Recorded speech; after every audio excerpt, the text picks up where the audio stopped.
What a difference a day makes, with corn futures posting corrective gains along with soybeans after a big drop on Monday. Michelle Rook is back with more on what this all means in markets now.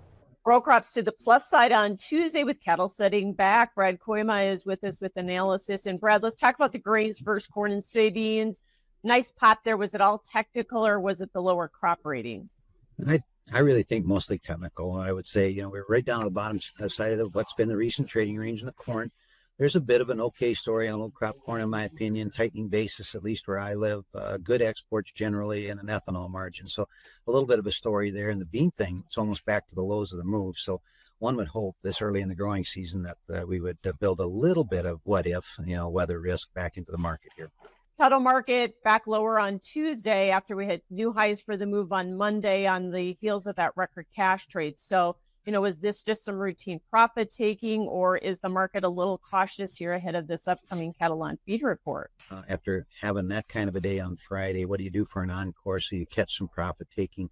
August cattle, the heavily traded month, of course, right up almost back to but had been the high of the move. So you're going to attract a little bit of hedge pressure there as well. There's always a little bit of a mentality, Michelle, of the market tops the day the news is the best sort of a thing. That's not the mood I'm in here. I like the fact that we continue to be extremely current, lack of supply in the north, and the market's still trading at a pretty big discount.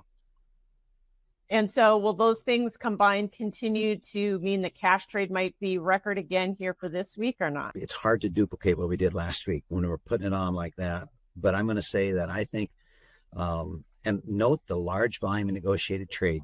People will argue with me, but I believe strongly that whenever you trade a lot of cattle, you also have a higher cash cattle market. My expectation, though, I guess they bought a lot of cattle last week in my neck of the woods. I'm going to call the north steady at around 198, and we'll see if the south can't maybe drag its way a little closer to more like a $6 discount instead of the 8 or 10 like they are now. And you're still optimistic going into the end of the year?